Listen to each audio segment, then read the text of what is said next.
Hi there. Today we will continue with the adjectives and the opposites that we've been seeing in the previous lessons. And as I told you, today we will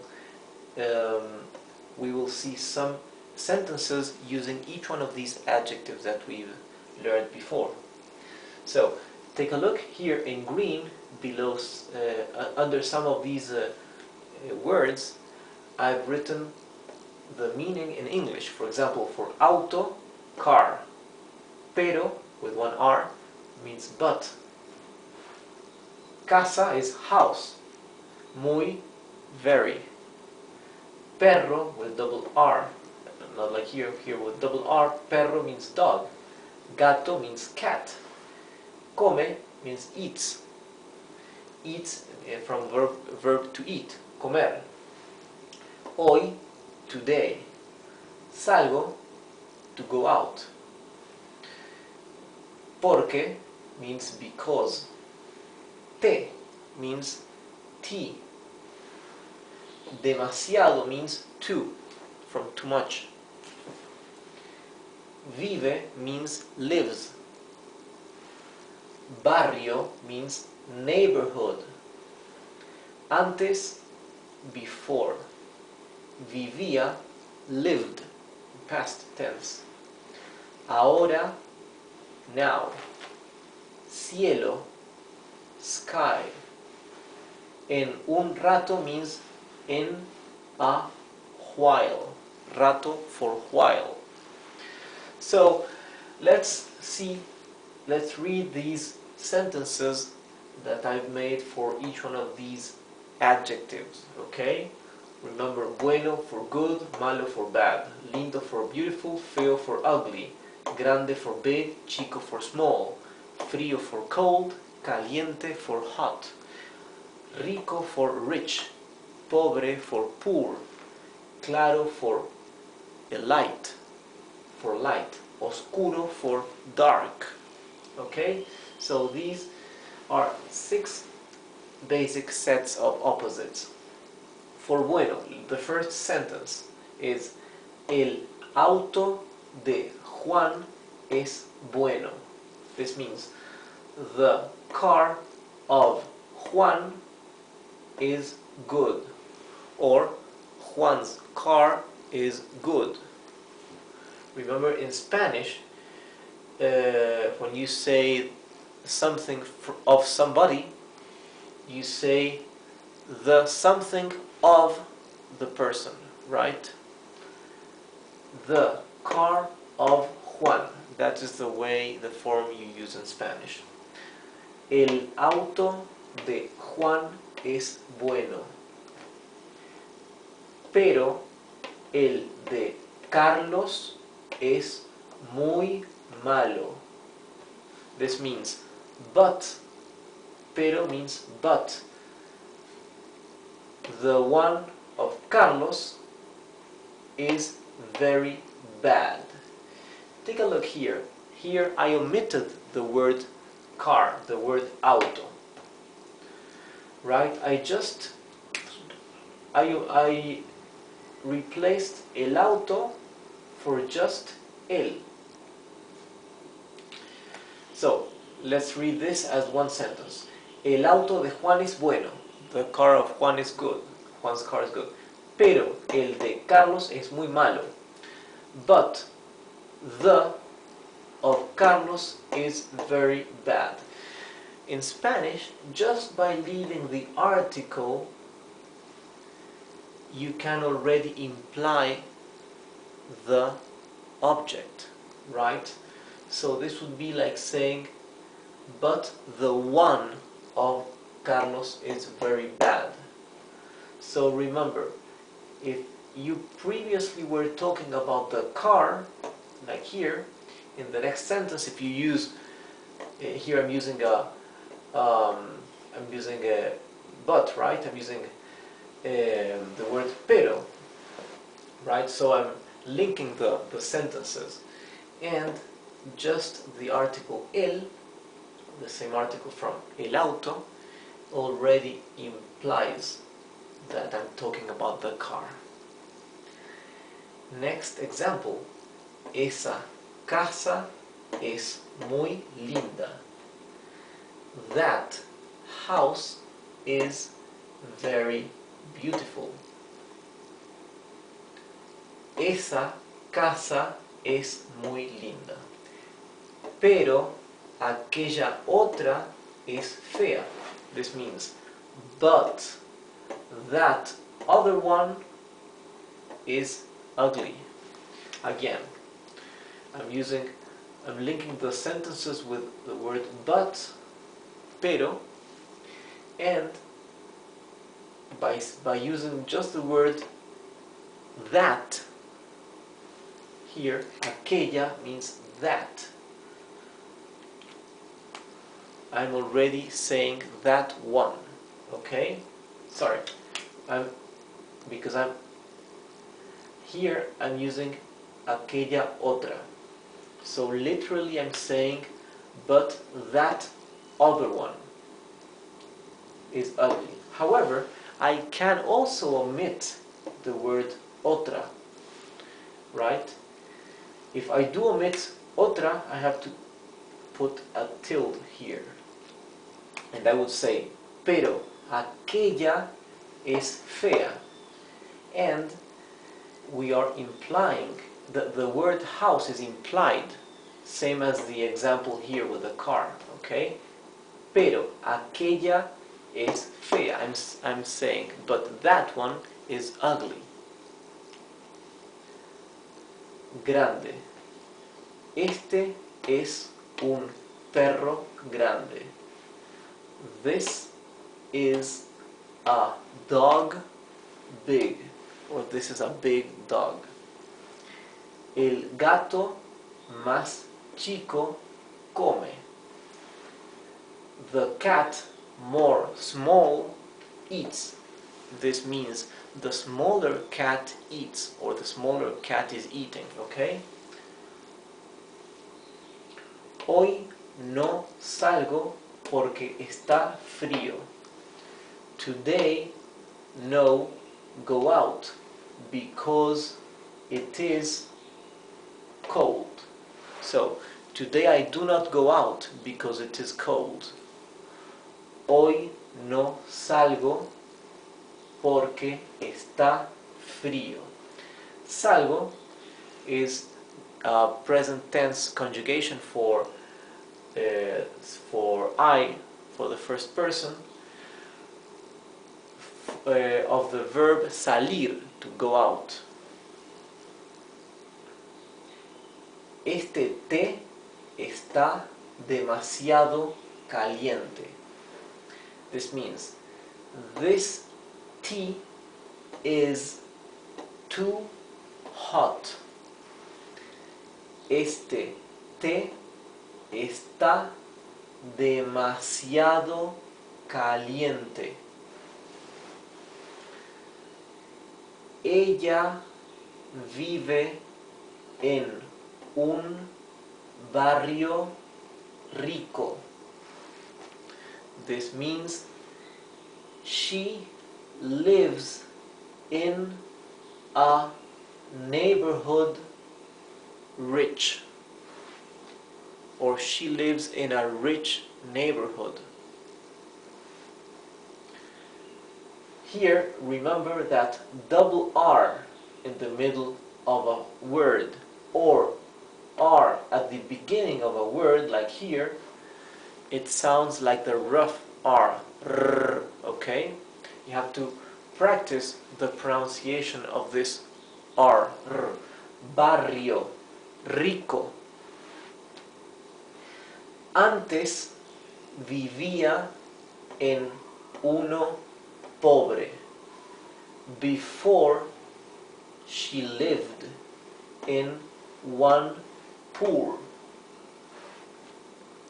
What is poor here? I'm omitting the noun because the noun is implied here, right, in the previous sentence. When I omit the noun, like here, right, you can see that the sentence doesn't make sense by itself, right? Because So we were saying that in this case, in this sentence, when we say before she lived in one poor, and we are omitting the noun, one poor what, right? Antes vivía en uno pobre. Here it's obvious that the sentence by itself is meaningless. It lacks something, right? It's missing something. So the context is telling us that it should go linked to the previous sentence, right? So it needs to borrow meaning from the previous sentence. In this case, we are talking about the neighborhood, right? When we said she lives in a rich neighborhood, right? Barrio. So when we say before she lived in a poor one, we know we are talking about a neighborhood, a poor neighborhood.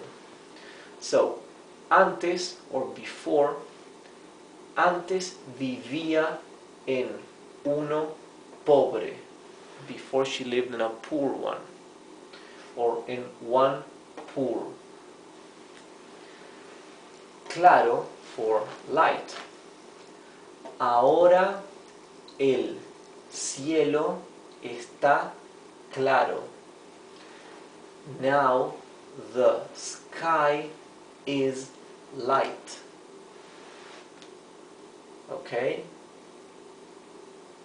It's the color is light. It's light blue. Ahora el cielo está claro. You see, if you remember when we conjugated the verbs ser and estar, both verbs ser and estar correspond to the English verb to be, right? In our first lessons, we explained when we use ser and when we use estar. This está is conjugation for the third person of the singular in present tense of the verb estar, right? Because it's talking of a state of something. In this case, a state of the sky. Now the sky is light. Ahora el cielo está claro. Oscuro. En un rato va a estar oscuro. This means in a while it will be dark. In a while it will be dark. There are two ways of making a sentence in future tense in Spanish, right? One is conjugating the verb into future tense. And the other one, the one I'm using here because it is simpler, it's easier for English, is just adding va a and the verb in infinitive, right? And that way you make a future tense. Of course, this you should conjugate to the person it's referring to, right? To the pronoun. But this literally it works like the verb will. I will go, right? That's how you make the future tense in English. I will go. I will eat. And this works exactly the same. Él va a estar. He will be. Okay? So, however, we'll study the future tenses later in the future, in some future lessons. So this is all for today's class, and okay, I see you next time. Hi there. Today in our Spanish lesson we will learn some more adjectives and sets of opposites as we did in the previous lessons.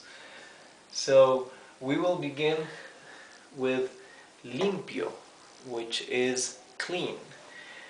Take a look. these two are one set of opposites, these two another. These are another set of opposites, here and here. We have limpio, which are two syllables, limpio, limpio. Sucio, for dirty. Dulce, sweet, dulce. Amargo. Ruidoso, ruidoso, three syllables, ruidoso. Silencioso, four syllables, silencioso. Sano, for intact or healthy. Take a look. The word sano can mean healthy for human beings or for living beings, or can mean intact if we are referring to an object, right? If we want to say that, if we want to stress on the fact that a chair, for example, is not broken, we say it is sana. La silla está sana. The chair is intact. Its opposite would be, in the case of an object, roto, would be broken. Roto. In case of a person, if we are referring to healthy in the sense of he's not hurt or wounded, the opposite would be lastimado. Lastimado, four syllables, which means hurt or wounded. If we are referring to sano in the sense of healthy with no disease, the opposite would be sick, right? This is enfermo. Enfermo means sick. Enfermo. These are three syllables. So, sano and roto or lastimado or enfermo, depending on which sense of sano we are taking. We have seco for dry, mojado for wet. Mojado, remember that the J in Spanish sounds like a rough H, right? In English the H has a smooth sound. In Spanish it's a rougher sound for the J, right? Mojado. Vivo for alive, and muerto for dead. Muerto. So let's begin again. Limpio, clean. Sucio, dirty. Dulce, sweet. Amargo, bitter. Ruidoso, noisy. Silencioso, quiet or silent. Sano, for intact or healthy. Roto would be broken. Lastimado would be hurt. And enfermo would be sick. Seco for dry. Mojado for wet. Vivo for alive. And muerto for dead. So in our next lesson I will show you some examples with sentences where we'll be using each one of these words, okay, of this new vocabulary we've learned. So I see you next class. Hi. In this lesson we will see some sentences using the words we learned in our previous lesson. We had seen these sets of opposites, right? And well, we spoke about their meaning, how to pronounce them, and now I will show you some few examples using these words. Remember that since these sets of opposites, since they are adjectives, all these will change whether they are singular or plural. And in the case of the ones ending in O or A, they also change their ending whether they refer to a feminine noun or a masculine noun, right? So in the case of limpio, sucio, amargo, ruidoso, silencioso, sano, all the ones that end in O, right, or A, those would change to an A if they refer to a feminine noun, or O if they refer to a masculine noun. For example, if we want to say the floor is clean, limpio, we will say el piso está limpio, right? Because piso or floor is masculine. But if we refer to chair, which is a feminine word, la silla, we would say la silla está limpia with an A, right? And in the same way, we would add an S for a plural. And well, in relation to that, how to change the ending, check my previous lessons, where in the previous set of opposites I showed an example of how all the adjectives will change their ending. Okay. Now let's start with our first sentence for limpio or clean. Mi ropa está limpia. Ropa, as you can read here in green, means clothes. This would be my clothes are clean. My clothes are clean. However, the word for clothes in Spanish is a singular word, right? Ropa, right? It's a singular word for the generic clothes. That's why the verb is está is singular, right? And the adjective will also be singular, right? And feminine, because ropa is a feminine noun. For sucio or dirty, pero su ropa está sucia. Pero su ropa está sucia. This means, but his clothes are dirty.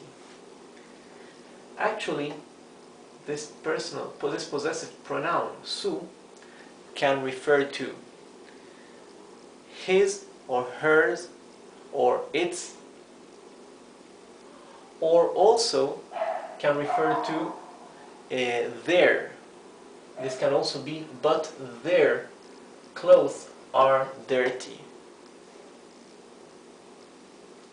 For dulce or sweet, el azúcar es dulce. This means the sugar is sweet. For bitter, amargo, el café es amargo. El café es amargo. This means the coffee is bitter. For ruidoso or noisy, la fiesta era muy ruidosa. See that fiesta or party is a feminine noun. That's why the adjective ruidoso changes to a, ruidosa. This means the party was, this is a past tense of the verb to be, very noisy. For silencioso or silent or quiet, la biblioteca es silenciosa. La biblioteca es silenciosa. This means the library is quiet. Sano or healthy or intact. Let's say la silla or chair, la silla está sana. La silla está sana. This means the chair is intact if we refer to an object. But if we are talking about living beings, we will say este hombre está sano. There should be a tilde there. Este hombre está sano. We say this man is healthy. but, pero, aquel otro está lastimado. This means, but that other one or that other is hurt, lastimado. In the case of an object, we would say roto, as broken. Here, look. We said la silla está sana, the chair is intact, pero la mesa está rota. This means, but the table is broken. For seco or dry, el plato está seco. This means the plate is dry. For mojado or wet, pero el vaso está mojado. Pero el vaso está mojado. This means but. Remember that pero means but. The glass is wet. For vivo or alive, este árbol está vivo. This means this tree is alive. For muerto or dead, we have pero aquella planta está muerta. Pero aquella planta está muerta. This means, but that plant is dead. So this is the end of our lesson, and well, later we'll keep on learning a bit more vocabulary before we go back to learning some more grammar. I see you next time. Hi. In today's lesson, we will study some positional words in Spanish. The positional words we will later use for building some sentences so we can see how to use them. So these are some of the most common and frequently used positional words in Spanish. So let's begin with sobre, means on, 2 syllables. Sobre, sobre. Later we have debajo, under. En, for in or inside. Al lado, for beside. Encima, for above. Entre, for between. En frente, for in front. Sometimes they write these 2 words as one single word altogether, right? But usually you spell it like as 2 different words. En frente, like in front, literally. Delante de, ahead, or ahead of something or somebody. You use the difference between enfrente and delante de would be, for example, when 2 people are face to face, they are in front of each other, right? You use enfrente. Or, for example, when we are talking about one house is in front of another house, right? They are enfrente, enfrentadas, or una enfrente de la otra, one in front of the other one. But when talking about people, for example, when they are not face to face, imagine in a queue, right? People are queuing up, and when you want to refer to the person that is ahead of you, you don't use enfrente because he's not looking at you. They are not one in front of each other. He's just ahead. So there you say delante de. The other person would be delante de from you. So this would be a typical example of when to use delante de. Detrás de, or detrás is behind. Alrededor for around. These are 4 syllables. Alrededor.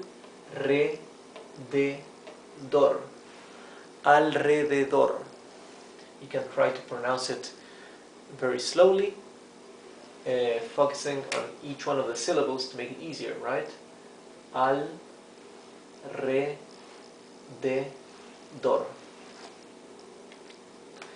Then we have antes for before and después for after.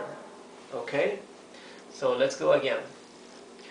Sobre, debajo, en, al lado, encima, entre, enfrente, delante de, detrás de, alrededor, antes, después. So these are the positional words that we will learn today, and in our next lesson we will see some sentences where we'll be using each one of these words. Hi, in this Spanish class we will continue learning positional words, but this time we will see some examples in sentences using the words, the new vocabulary we learned in the previous lesson.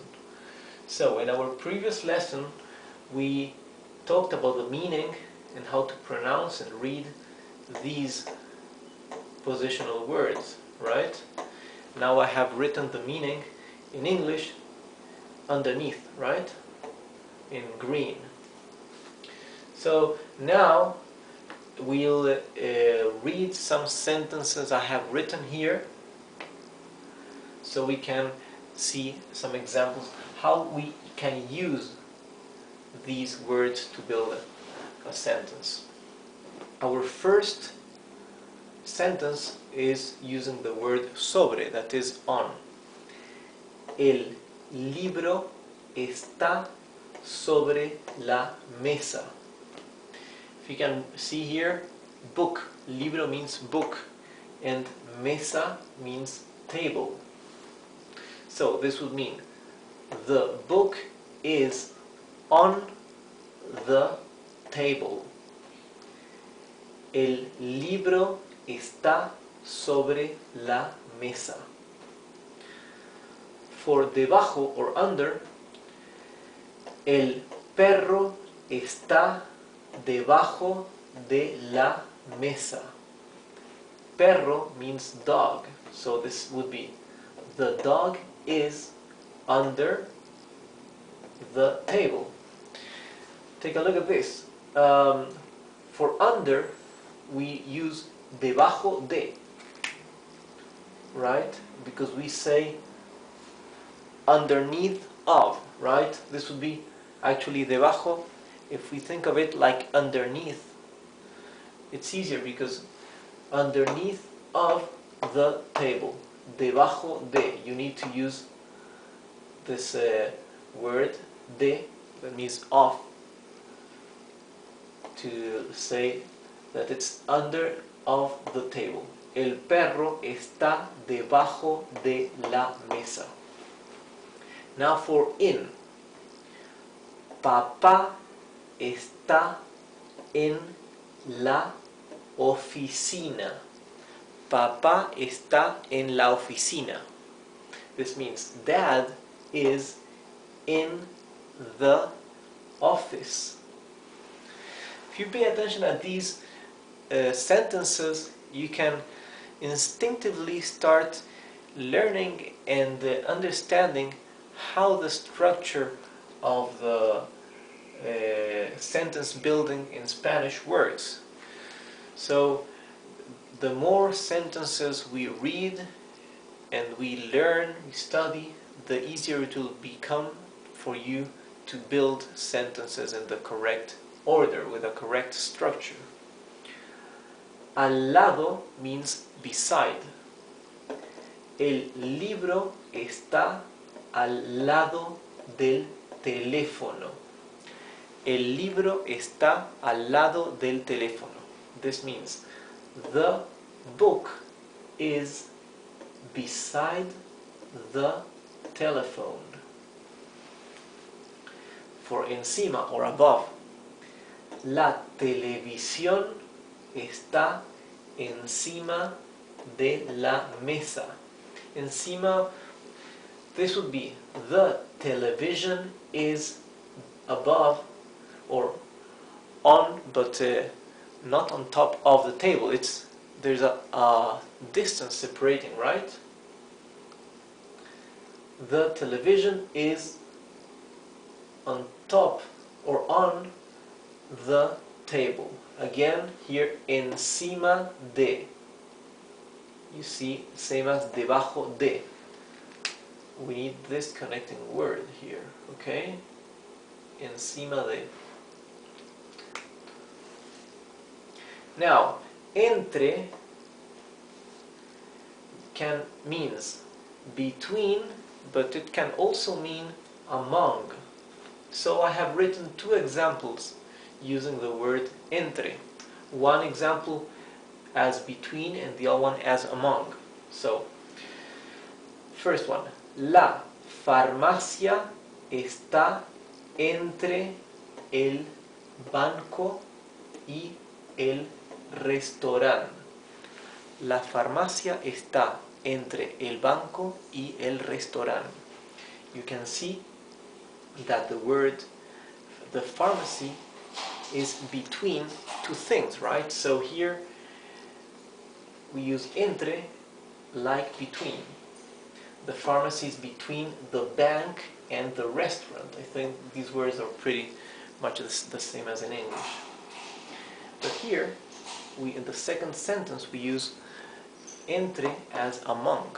So we can say, el bolígrafo está entre los lápices. Sorry, I need to write the tilde there and here. Bolígrafo means pen or ballpoint pen. Lápices are pencils. It's a plural word. So here I'm saying the pen is among the pencils. You see? So how can we see? How can we determine when the word entre means between or means among? You can see that here the word entre means between because we have two nouns, okay? Between one thing and the other one. Here, however, the word entre has only one noun that is in plural, you see? Los lápices. Then the context tells us that entre means among. El bolígrafo está entre los lápices. Now in front, en frente. Jorge vive en frente a lo de Juan. Jorge vive en frente a lo de Juan.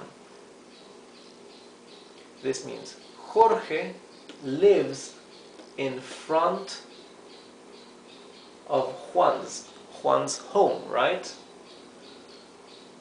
So the word home is implicit here. A lo de Juan. This would be the right structure.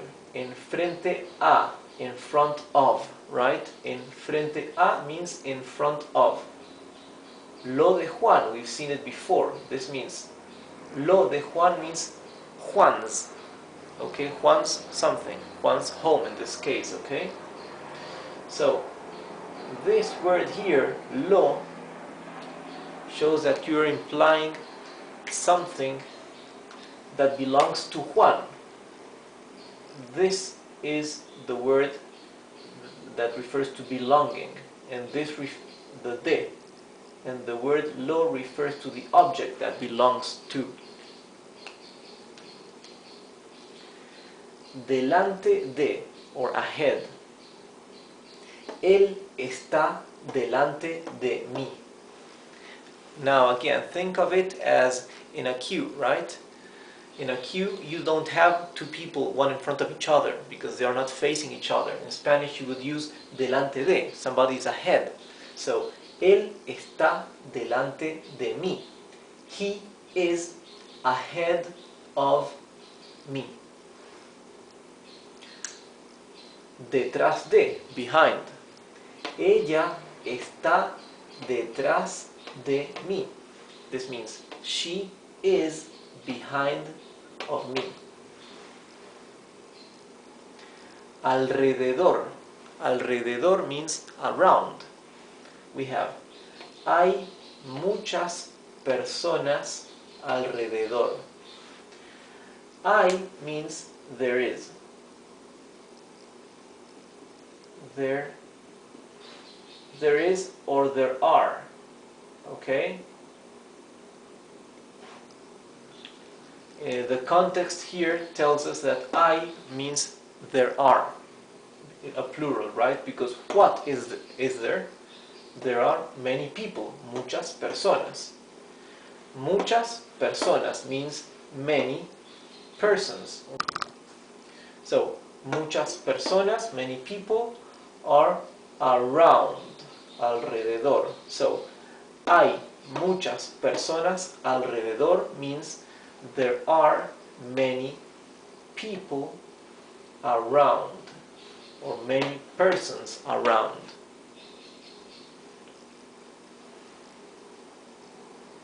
Now, antes, or before, let's see an example for this. Los comerciales vienen antes de la película. Comerciales means advertisements. Película means film. So, los comerciales vienen antes de la película. Means the advertisements come before the film. Again, look, antes de, before of, you see? This is the right structure of how to use this positional word. Antes de, because before of something. In English you don't use before of, right? The word before stands by itself. But in Spanish, antes needs to go with the word of to specify before what, okay? Same thing with después. Después means after. Los créditos vienen después de la película. This means the credits come or appear after of the film. Okay? Después de la película. The vienen is a conjugation in present tense of the verb venir, that means to come, right? So vienen means come in the third person of the plural, they, right? So los créditos vienen means the credits come. That's what it literally means. After of the film, after the film. So when we are including the noun, so after what? After the film. In Spanish we write the connecting word de, después de. However, since in the previous sentence we were saying that the advertisements come or appear before the film, here we can omit the word film because we know we are talking about the film. So we can just say los créditos vienen después. The credits come afterwards, okay? In this case, we can also omit de, right? Because we don't need to connect it to a noun, because the noun, the object, is implicit. So we would just say los créditos vienen después, and that's all. There we end the sentence.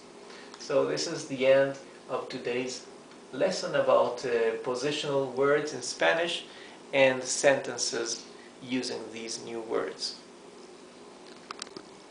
Hi there.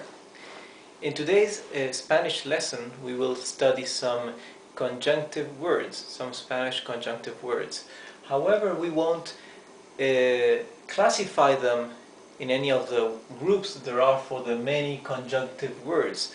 There are many groups of conjunctive words, but we will actually take some from all the different groups. We'll actually study the ones that are more used, more frequently used in the language. So we just call them with a general name of Spanish conjunctive words, okay? So we just take briefly a small group of the most used ones. So let's begin. We have the first one we'll learn is the one you already know, and, y, letter Y or Y. Then we have o for or, entonces for then, que for that. For example, he said that he will not come. That is que. However, take a look at this. In this case, de has no tilde in the I. You have another que that has a tilde here, right? On the letter I. This que means what, right? So these are different words with different meanings. This means what, this means that. Not that, because that, when you specify an object, that would be eso or aquello, right? Another is sino, would be rather than or but.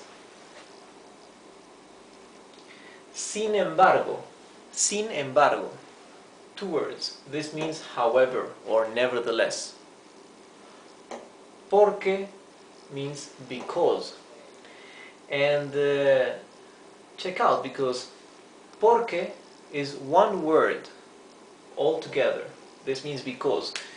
If you write it like this, por qué, as two separate words and with a tilde on the letter I, this means why. This would be why. And this here, porque, is because. Como means since. Since this, then that. Okay? However, take a look at this. This como hasn't got a tilde on the O. However, if you write como with a tilde here on the O, this means how. Okay? How. But como without a tilde means since. Aunque means although. Aunque. Aunque, two syllables. And we have ni for neither or nor, right? So if we have a list of say two things, two words that we want to say, for example, neither this nor that, we would say ni esto ni aquello, right? Because ni means neither and it also means nor. One more thing I want to show you here with and, y. You can say this and that, right? Esto y aquello. However, if that begins with letter I or HI, since H is mute in Spanish, in order to avoid the to having two E, the sound of E together, E, E, then use the conjunctive word and E changes to E. For example, let's see.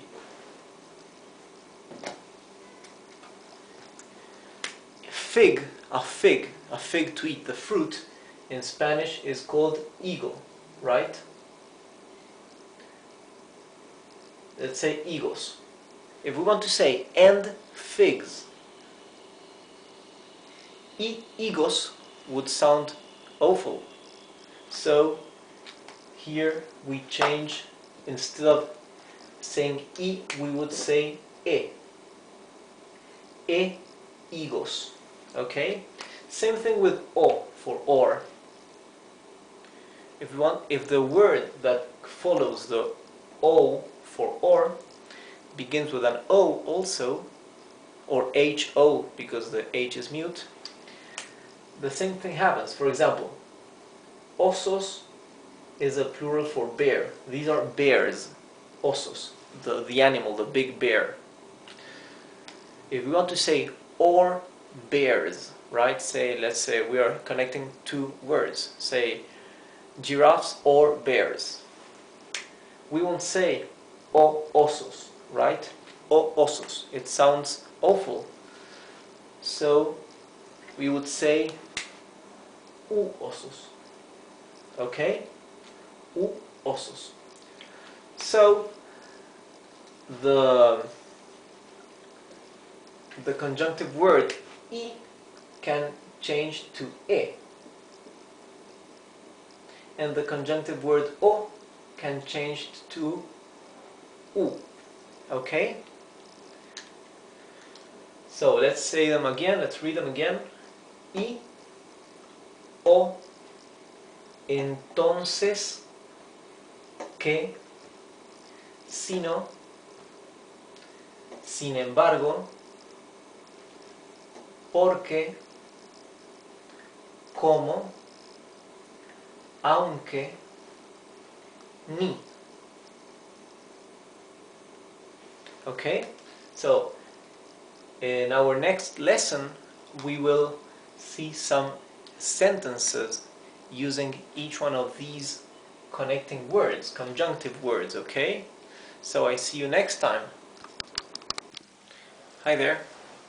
We will continue in this lesson our class about Spanish conjunctive words. And in our previous lesson we learned these conjunctive words, right, with their meaning, how to pronounce them, and now we will see these sentences as examples using the words, the vocabulary we learned in the previous lesson. So let's begin. You remember that I for and O for or can be written in two different ways depending on the noun that follows it, right? So I have written one sentence for each case. If you don't remember that, you can go back to the previous lesson. So let's begin. Our first phrase, esto y aquello, right? Here is our conjunctive word. Esto y aquello means this and that. And here we say uvas e higos. Uvas means grapes, higos figs. So grapes and figs. Uvas e higos. Since higos begins with I, right? The sound I, then we change the Y for a letter E, right? Grapes and figs, uvas e higos. Now for O. Con o sin. This con means with or without. With or without. Con o sin. However, again, if the word that follows the O begins with O, with a sound O, like osos, then the O changes and becomes a U, right? I forgot an S there. So, con o sin, with or without. Leones u osos. Lions or bears. Leones u osos. Entonces, then. Si es muy caro, entonces no lo compres. Entonces, then. This means if it is very expensive, then no or do not buy it. This lo would be the it in English. It, buy, right? Compres is buy. Caro means expensive. Muy means very. Si means if. If it is very expensive, then do not buy it. Si es muy caro, entonces no lo compres.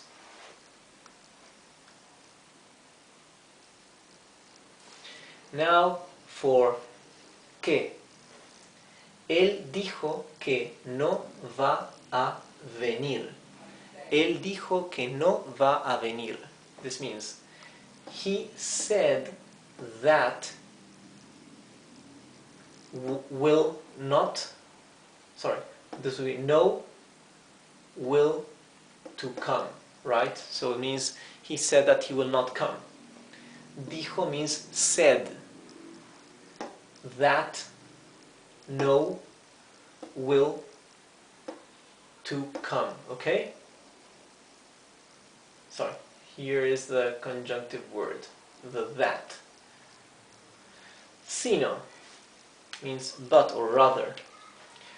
No me gusta el rojo, sino el azul. Gusta means like. Me gusta means I like, okay? So, no me gusta means I do not like. Rojo is red, azul is blue. So this means I do not like the red, right? To mean the color red. Rather, the blue. Yes, the blue, the color blue. No me gusta el rojo, sino el azul. Sin embargo, for however, no me gusta el té. I do not like tea. Sin embargo, however, este me gusta. However, this one I like. Me gusta means I like. So, I do not like the tea. When you say the tea, it means tea in general. However, this one I like. Porque, for because. Lo tiré porque estaba roto. Tiré is the past for tirar. That means, tirar means to throw away. To throw away. Estaba means it was. Roto means broken. So this means, lo means it. It. I threw it because it was broken. Lo tiré porque estaba roto. Como or since. Como estaba roto, lo tiré. So it's another way of saying the same sentence but using como, right? Como estaba roto, lo tiré. This means since it was broken, I threw it. Okay? Since it was broken, I threw it. como estaba roto, lo tiré. And now, this is an alteration of the same sentence. Here we'll say, although it was broken, I kept it. Right? With aunque. Aunque estaba roto, lo guardé. Guardé means is a past tense of guardar, to keep. So this means, although it was broken, I kept it. Hi there. Today in our lesson we will learn how to assemble the future tense in Spanish, right? There are in Spanish two ways of building sentences in future tense. One is the typical way in Spanish where every verb has its own conjugation into present tense, right?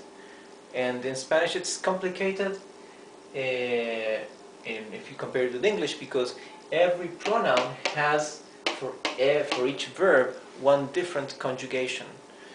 So it will be easier if we study the more simple form of future tense in Spanish, that is similar to the way it is in English, right? In English there is an auxiliary verb that is to will, right? So when we want to say the future in English, we say I will go, right? So we say the subject I, then we say the auxiliary verb will, and then the verb in infinitive, right?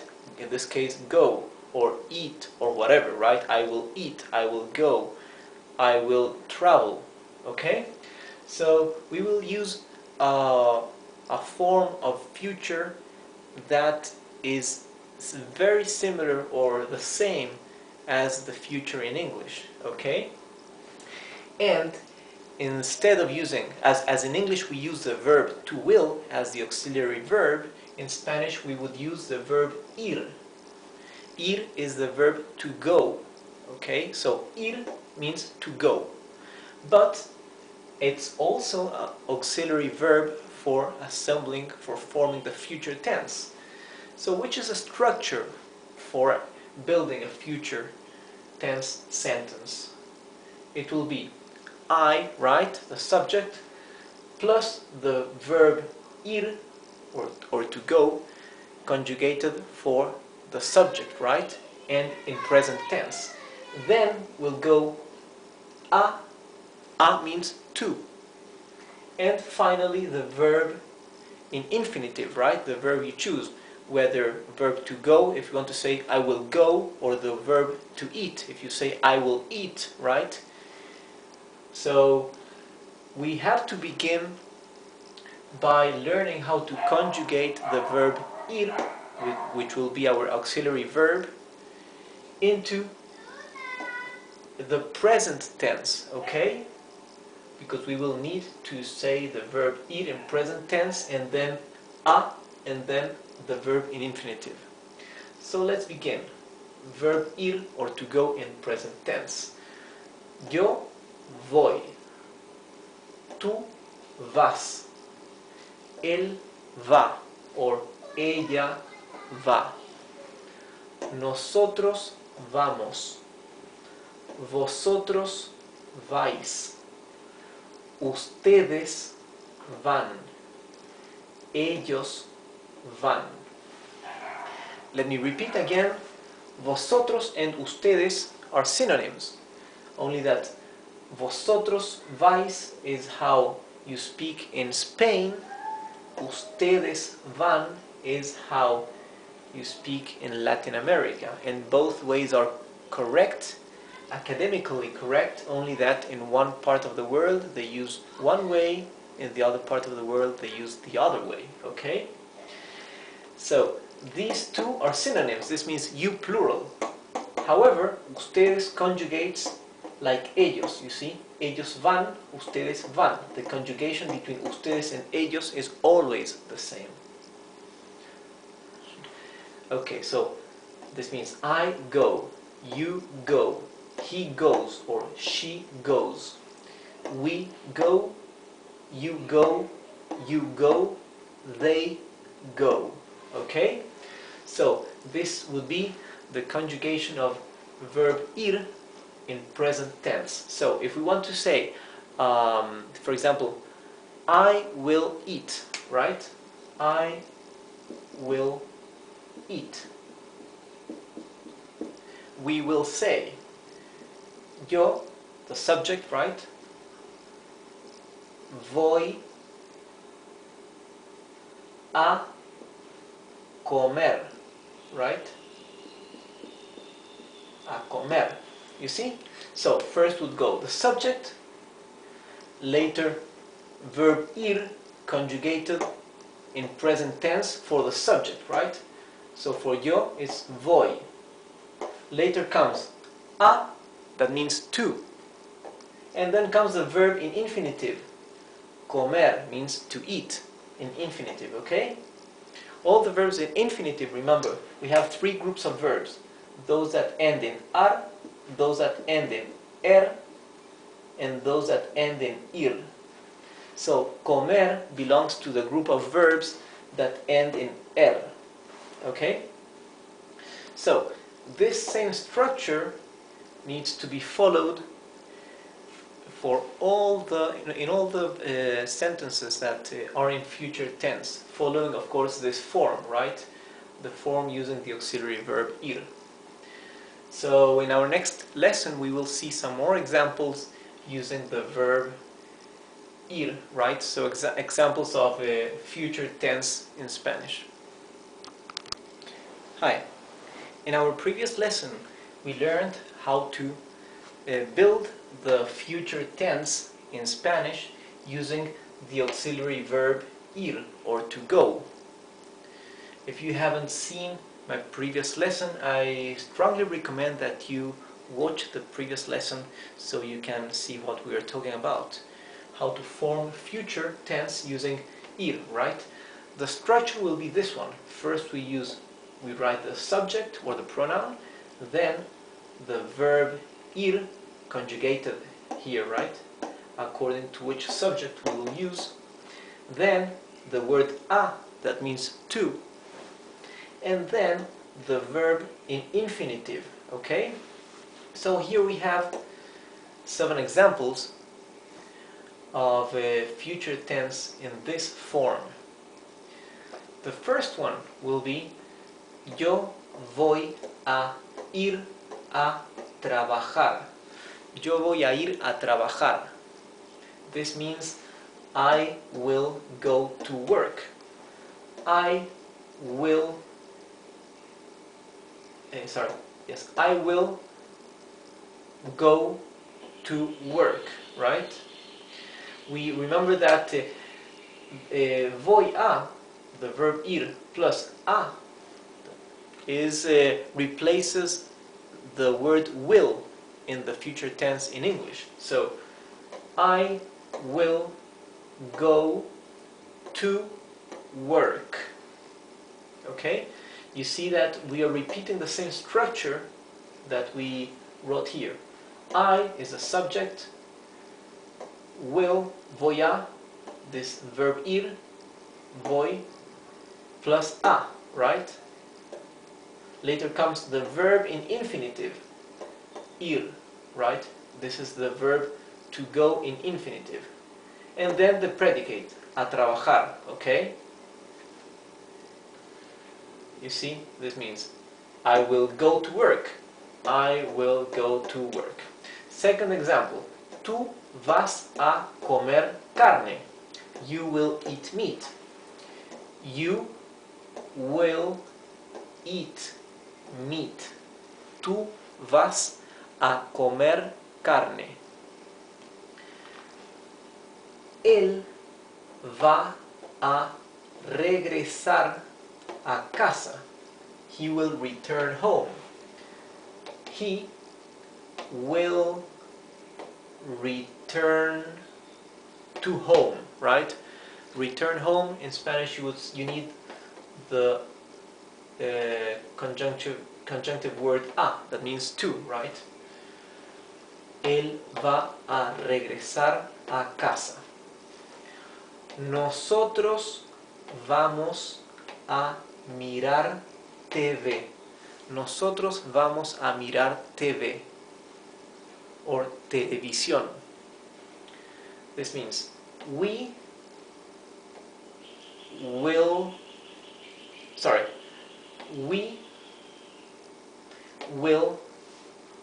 watch TV, right? Again, vamos a replaces will in English, future tense. We will watch TV.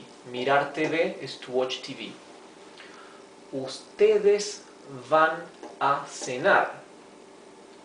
You will have dinner. You, plural, will have dinner, right? Cenar is already a verb because dinner, the word for dinner is cena. But the verb to dine or to have dinner is cenar. So this verb in infinitive, cenar, means to have dinner. Ellos van a venir después. We need a tilde here on the I. This means they will come later. Después means later.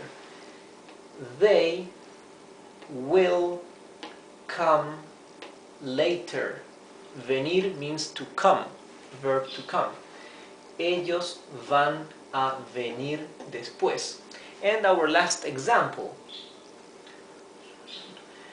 The verb va is the same verb because it's it, right? Tomorrow it will be Saturday.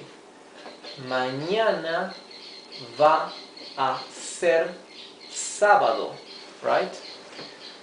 The word it of tomorrow it will be Saturday is omitted because it, remember the subject in Spanish is implicit in the conjugated verb, right? He, she, it. Va, okay? Mañana, tomorrow, it will be Saturday. Sábado is Saturday. Remember, ser, verb ser is the verb to be. So, mañana va a ser sábado means tomorrow it will be Saturday. So this is the end of our lesson about future tense, and later on we will learn how to conjugate all the verbs in future tense, but that will be more complicated. So for now, by now we will just use this way, this form of conjugating the future in Spanish. Hi there. In today's Spanish lesson, we will learn a topic that we haven't seen before. It's a very simple topic, but it's important, and it is the formal subject pronoun. Formal subject pronoun, usted. We learned the different subject pronouns, the common ones, like I, you, he, she, we, you, they, right? This is yo, tú, él or ella, nosotros for we, vosotros, ellos. But we missed the formal subject pronoun, that is usted. That is because Spanish is a formal language. Unlike English, where you can use you for everybody, right? To address a young person, an older person, somebody that's hierarchically superior.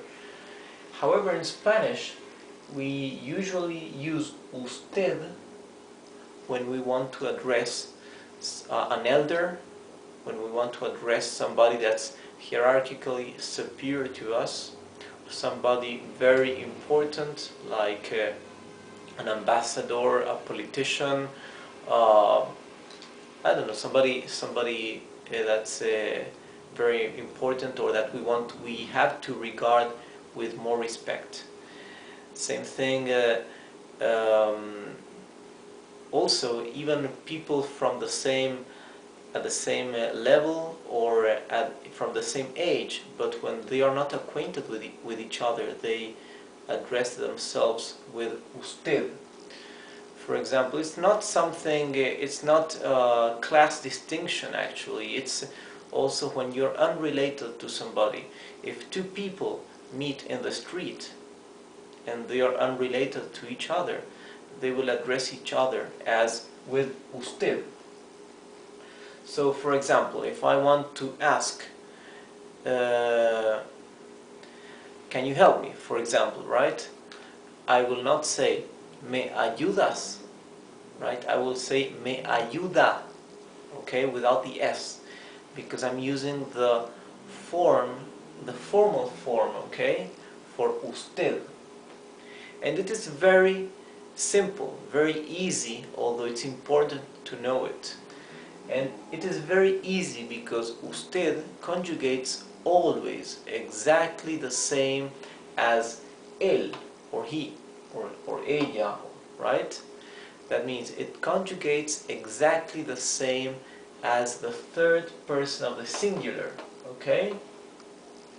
And I say exactly the same for all the verbs, for all the verbal conjugations, for questions and answers. So always, right?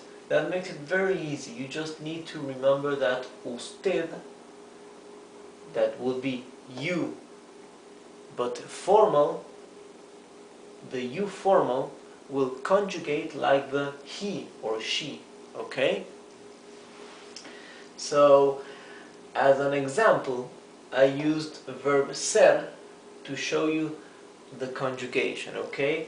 The verb ser we have seen before, we have conjugated it in one of our first lessons, but I chose this as an example because it's probably the most important verb, okay, in the language. This is the verb to be.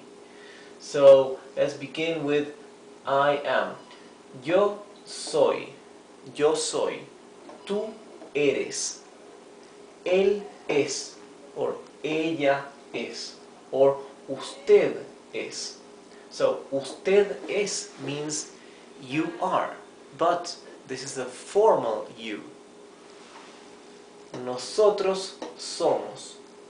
Vosotros sois. Ellos son.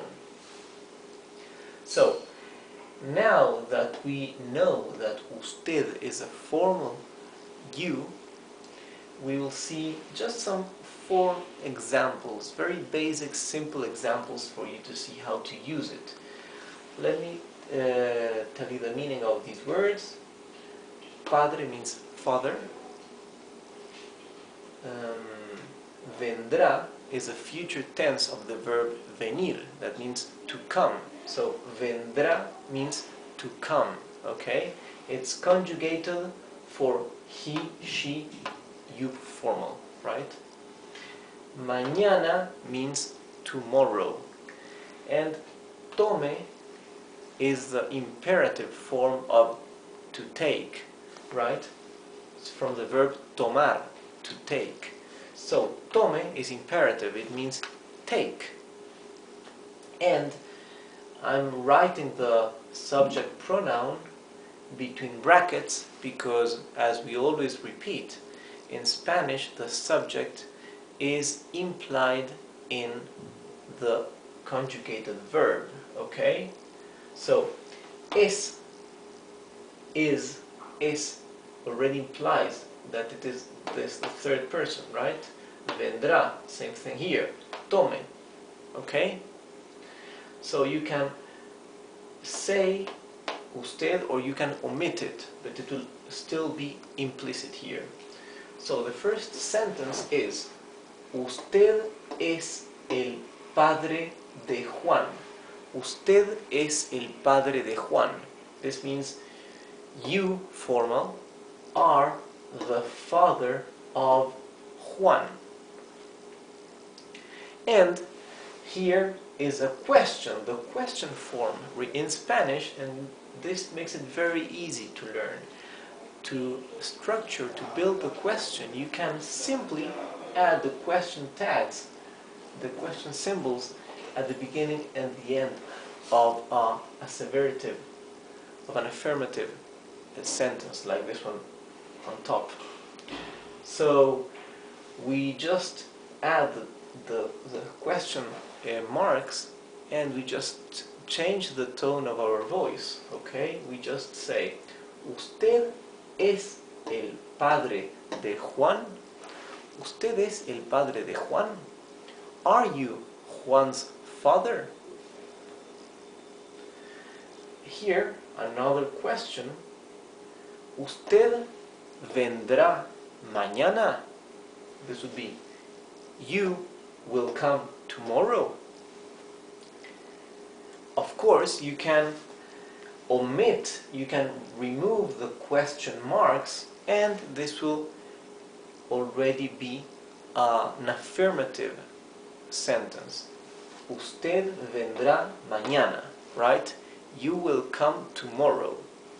So, as you can see, in Spanish, questions and affirmations have the same structure for building the sentence. So that makes it easy to know how to build the sentence. You just need to change the tone of your voice, the intonation, and of course, when you write, you just add the question marks at the beginning and at the end. Here we have another example with usted with an imperative sentence. Simply, tome usted. Take you, or you take, right? But you, as usual, we can omit the word usted, and this will just be tome, tome, take. Now look how all these sentences have the verb conjugates like the third person of the singular, right? Like he, or like she, or like it, right? This means that you, the formal way of you, usted in Spanish, conjugates like the third person. So vendrá, usted is also vendrá for él or ella. Tome, same example, okay? So this is the end of the lesson, and remember, we use formal in Spanish, we use usted when we address somebody that we are not, we have not enough confidence, we are not related to that person, somebody that either we do not know the person well, we are not acquainted with that person, or even if we are acquainted to the person, it's somebody we have to address with a special respect, right? Hi again. In our today's Spanish lesson, we will see or review a topic that we've seen in our lessons number 23 and 24. In those lessons we saw possessive adjectives and pronouns. Now, however, I want to spend some more time with these possessive adjectives and pronouns in Spanish, since it's quite an important topic. And this time I will spend probably 4 or 5 lessons with this topic. And let me begin by telling you there are possessive adjectives and possessive pronouns. And also possessive adjectives have stressed and unstressed possessive adjectives. So when I teach them and I show them to you, I will write the title showing you what is exactly that we are teaching. However, don't really worry in remembering which, if these are the possessive adjectives or possessive pronouns, or if these are the stressed or unstressed possessive adjectives, etc., right? What matters here is that you can see and learn what they mean and what they are for, so you can use them whenever you need to use them to build a sentence, or you can understand what they mean or what they refer to whenever you listen to them. So here we will begin with unstressed unstressed possessive adjectives. Let me fix this.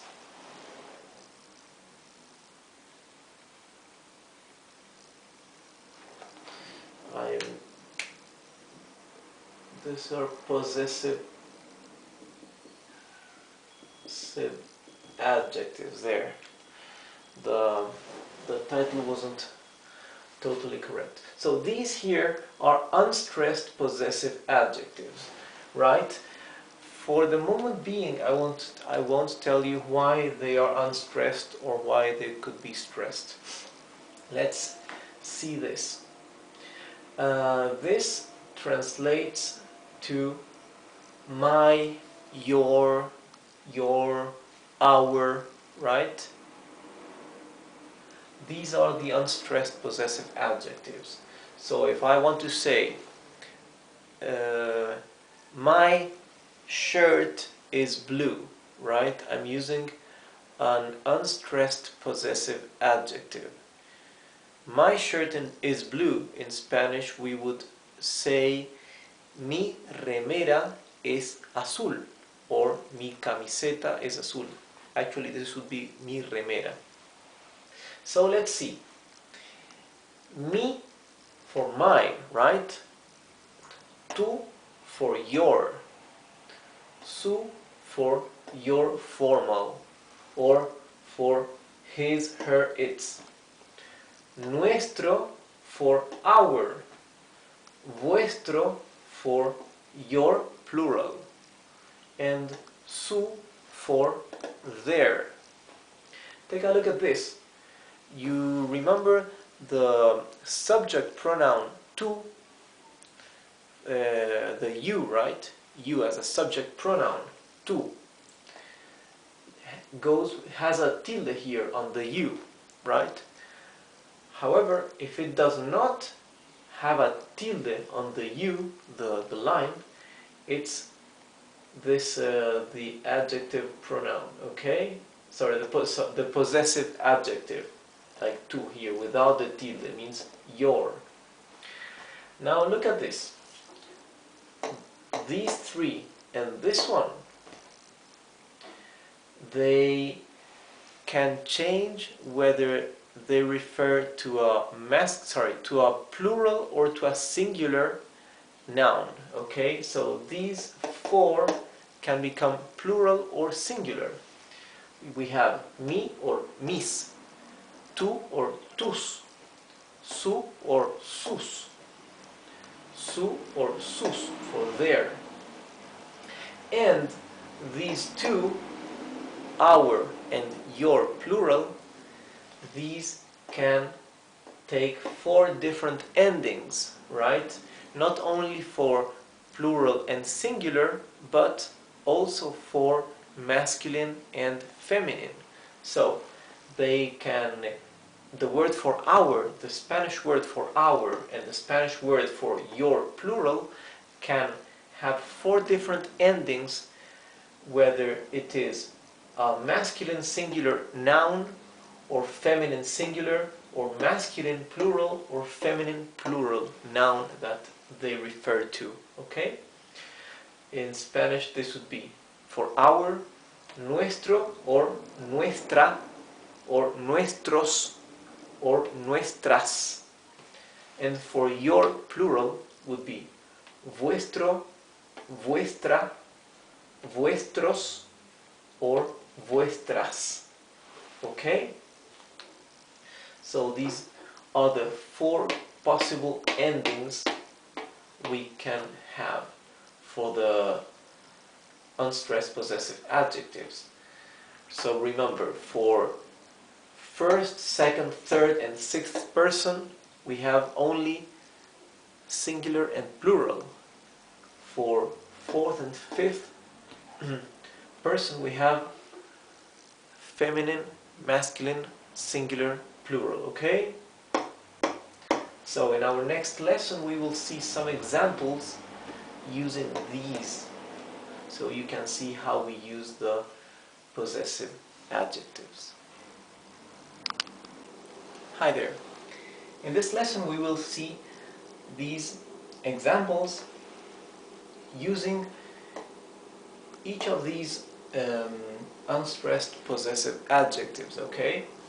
I won't show you now an example for each one of the four endings for these, right? For our, for your.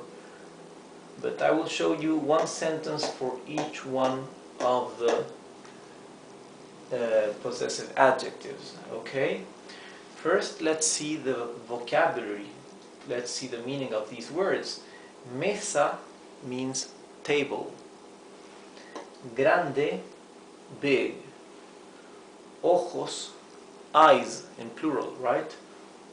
Without the S, it's one single eye, ojo. With an S, it's a plural, eyes. Negros, black. Cabello, hair. Rubio, for blonde. Remember to pronounce the R with a rough sound, R, okay? Rubio, because the R is at the beginning of the word. Jóvenes, actually needs to have a tilde here. Jóvenes means young in plural. The singular of jóvenes is joven, without the E and without the S. But here it is plural because it refers to padres in plural as well. Amigas, friends. Actually, amigas is friends in plural and in feminine because it has the ending AS. It's feminine because it refers to madres, which means mothers. Entre sí means to each other. But literally, word by word, would be between them. Or between them would be. It means to each other.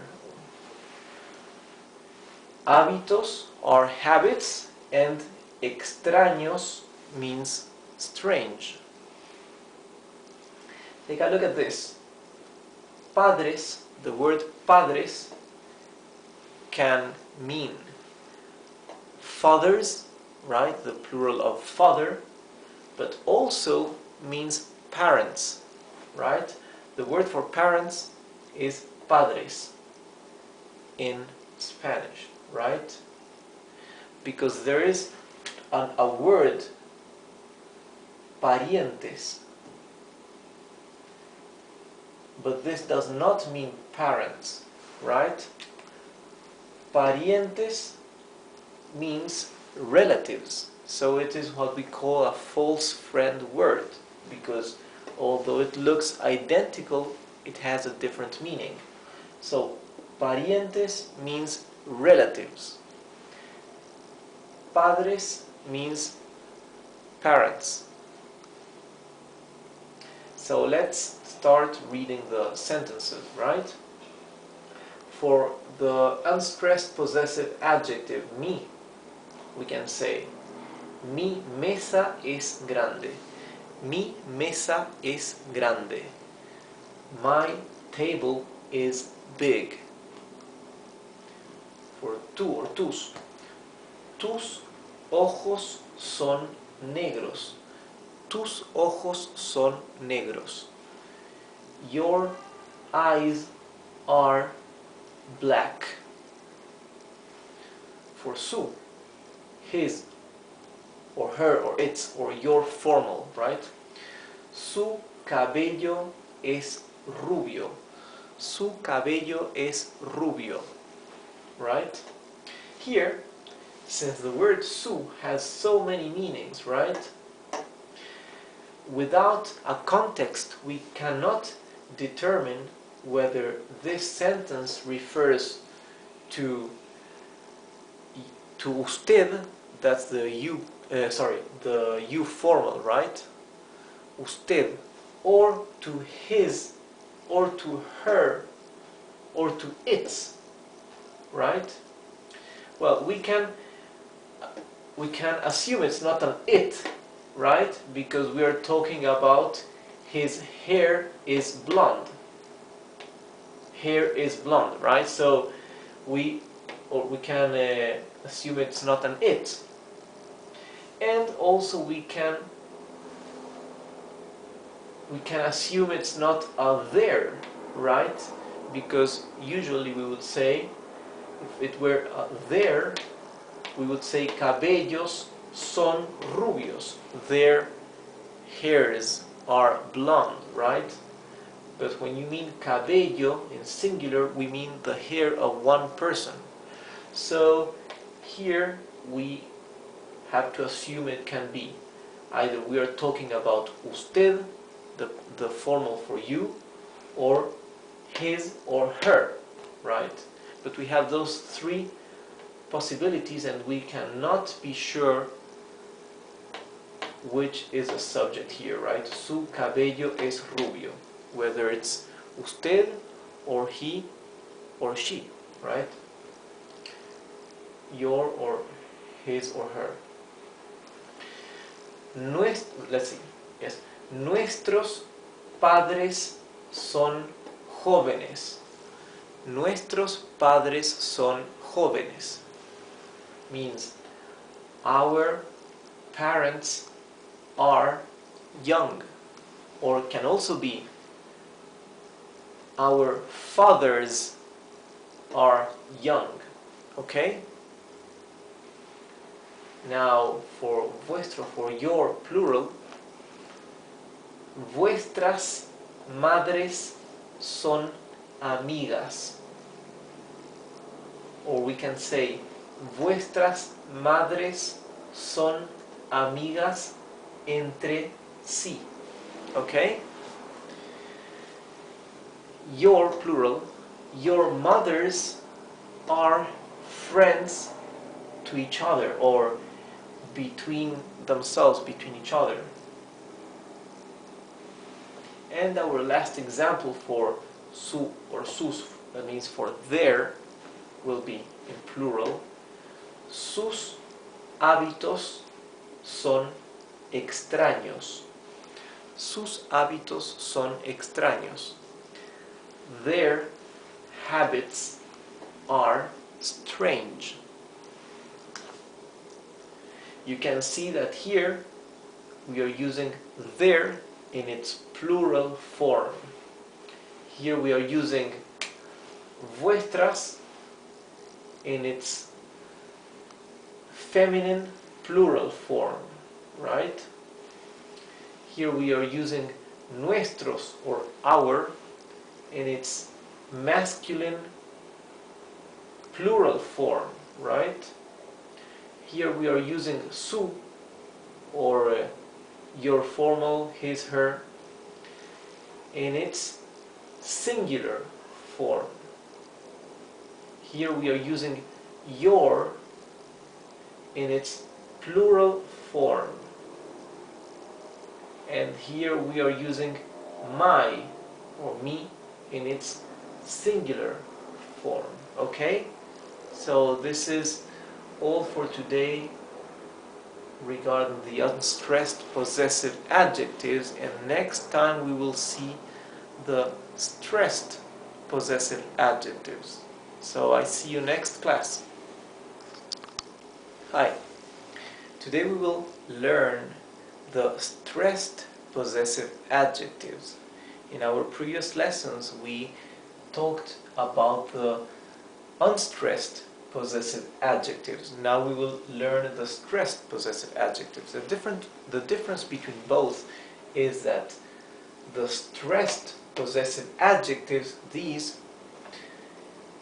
they go after the noun, while the ones we learned in our previous lessons, the unstressed ones, the possessive adjectives, they go before the noun, right?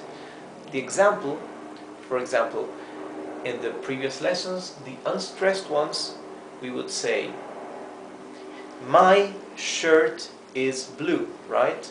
My, the unstressed possessive adjective my goes before the noun, shirt. My goes before shirt. The stressed possessive adjectives go after the noun. For example, there is not an exact example in English because it would be grammatically correct if we translate it literally, but it would be like this. The shirt my, right? You would say the shirt my. This is used for stressing that it's my shirt. If I say my shirt, the stress is on the word shirt. If I say the shirt of my, I'm stressing that the property of the shirt is mine, okay? So there is not an exact translation into English because grammatically it would be wrong, but you will understand it when we see the examples later. Let me give you one example now. La camisa mía. La camisa mía. The shirt mine. Right? And I'm not translating as mine or yours, okay? Because that is something a bit different. Mine would be what we call the possessive pronouns, which is different than the stressed possessive adjectives. It's similar but different. So, although we do not have a grammatically correct translation of these into English, it would be something like saying the shirt mine, okay? It's used in order to focus that the noun is property of the person. In this case, la camisa mía, I'm actually stressing the fact that it's my shirt, okay? So, let's see. We have mío, mía, míos, and mías for my masculine singular, my feminine singular, my for masculine plural, and my for feminine plural, right? Ending in O is masculine singular, ending in A, feminine singular. OS is masculine plural, AS is feminine plural. So remember that the stressed possessive adjectives, the 6 of them, they change their ending according to the noun to masculine or feminine or plural or singular, right? While the unstressed ones, you remember that these two, our and your plural, were the only ones that had the 4 endings, while these other 4, they would only switch to plural or singular, okay? So, for your we have tuyo, tuya, tuyos, tuyas. For your formal, right, for usted, the formal way of you, or his, or her, or its, we have suyo, suya, suyos, or suyas. For our, we have nuestro, nuestra, nuestros, and nuestras for your plural. Vuestro, vuestra, vuestros, and vuestras. And for their, we have suyo, suya, suyos, and suyas.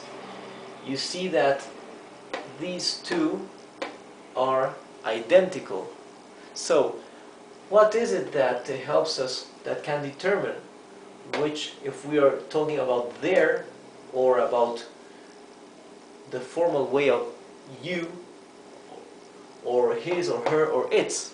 It's only the context. Without a context, we cannot actually determine which one it is, okay? So in our next lesson, I will show you some examples and sentences using these, right? So you can understand and see which are the stressed possessive adjectives, and notice the difference between these and the unstressed ones that we've seen in our previous lesson. Hi. In our previous lesson, we learned these stressed possessive adjectives, and today we will see some sentences as examples on how we use these stressed possessive adjectives, and so you can also see the difference between these and the unstressed ones, okay? I told you before that there is not a grammatically correct translation of the use of these stressed possessive adjectives, but we can, it could be, although I think it's grammatically incorrect in English, but this would be like saying of mine, of yours, of his, of ours, of your, and of their, of theirs, okay? So if you didn't see my previous lesson, I recommend you go to watch it, so you can see what I talked and what I said about these possessive adjectives, okay? Let's begin with our sentences. Here, as you can see, I wrote in green the meaning of some of these words that you may not know. So for venir, I wrote to come, right? Venir means come. Medias are socks. Hermana is sister. Llegó is arrived in past tense. Allá means there. Cosas are things. Por todas partes means all around. Se perdieron means they got lost. Luz means light. Encendida is on. So light on.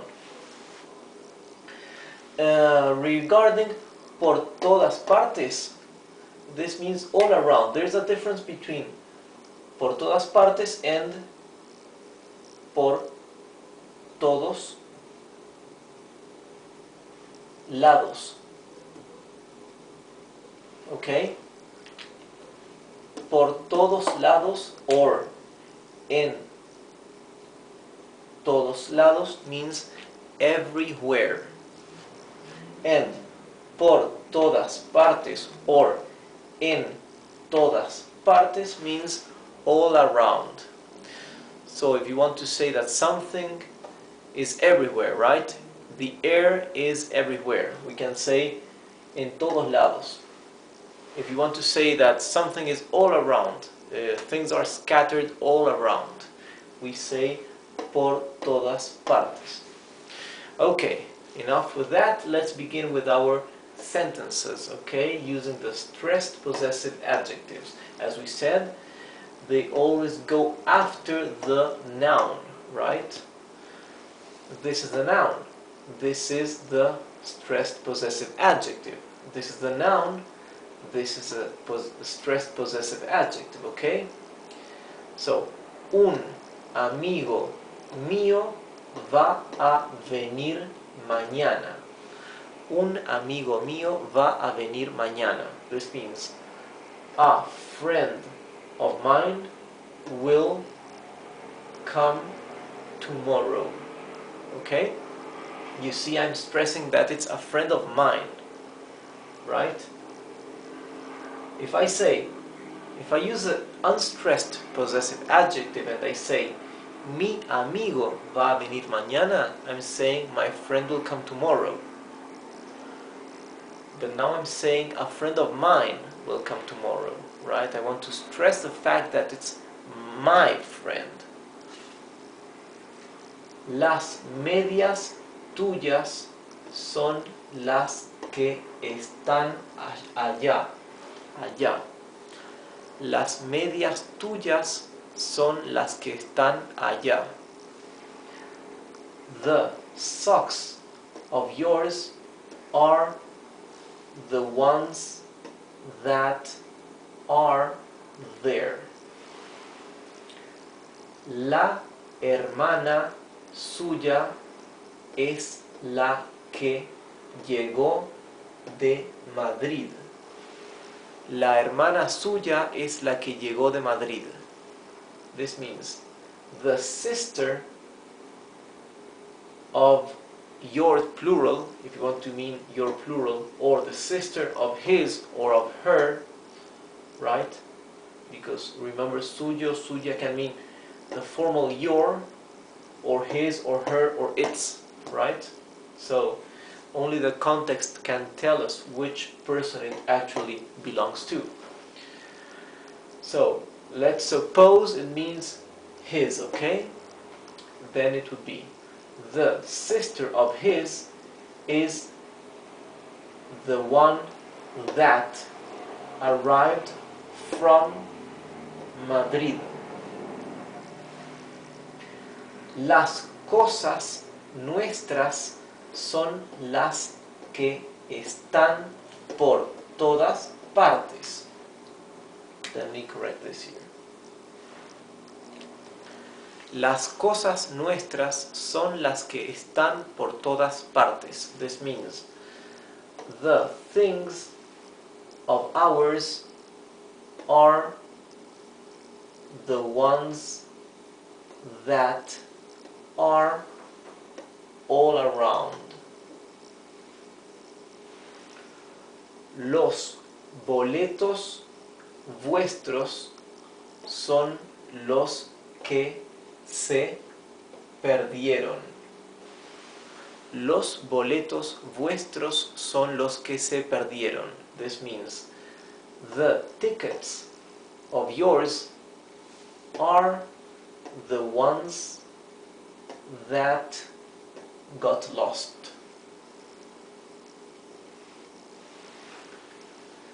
La casa suya es la de la luz encendida.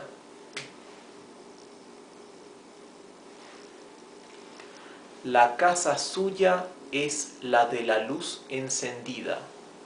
This means the house of theirs is the one of the light on. Okay?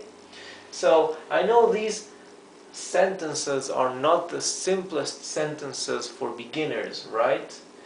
But what matters here is that you see how these stressed possessive adjectives work, how they are used, and what distinguishes them from the unstressed possessive adjectives, okay?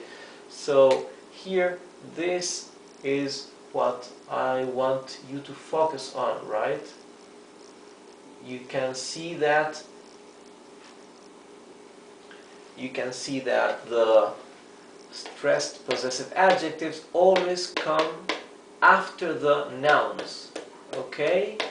While The unstressed ones, they go before the noun, right? Would be mi amigo, mis medias, su hermana, nuestras cosas, vuestros boletos, su casa. You see, those would be unstressed possessive adjectives.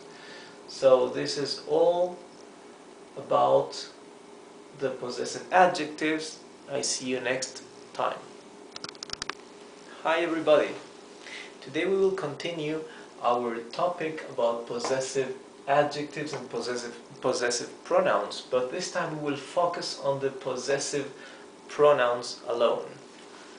So the possessive pronouns in English are the ones we call mine, yours, his, hers, its, ours, yours, theirs.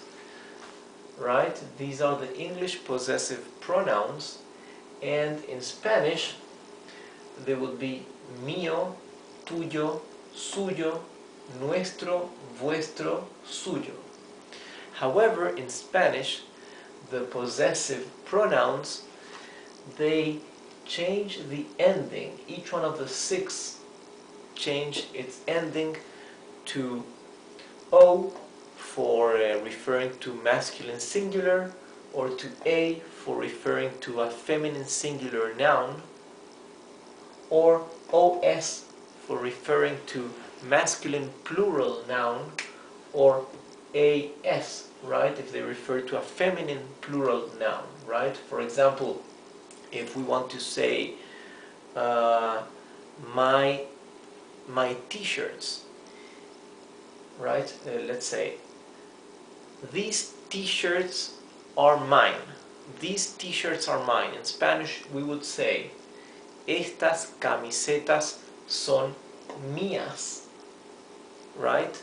It will be feminine plural because the word camisetas is feminine plural, right?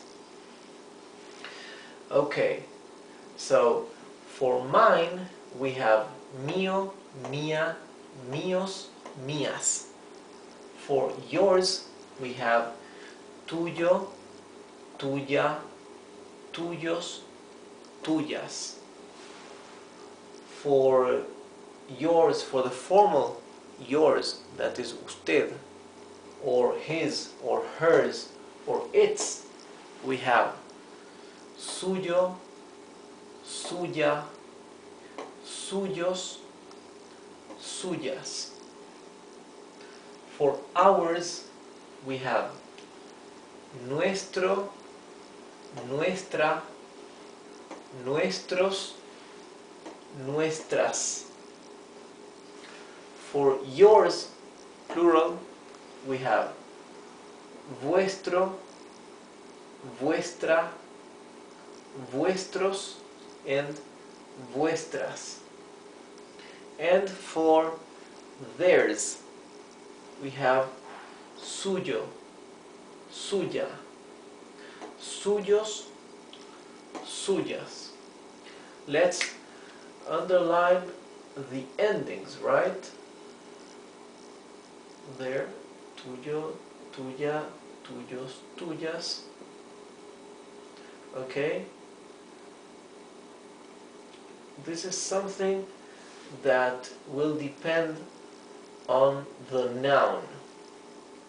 So it's very easy to determine whether the noun is in singular or in plural, right? You just need to see, to look if it finishes with an S.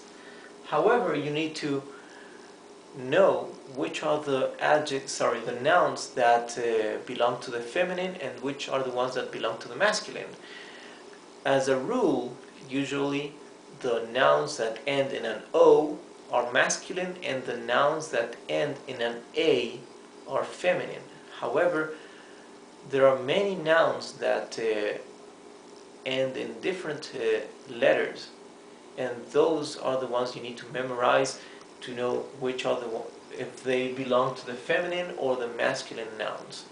So that's something that little by little, with the practice and the study, you start acquiring new vocabulary and learning if they are feminine or masculine words. Okay, so this is all for today, and next lesson we will see some sentences where we will use these possessive pronouns, so you can learn and see how they are used in the sentences.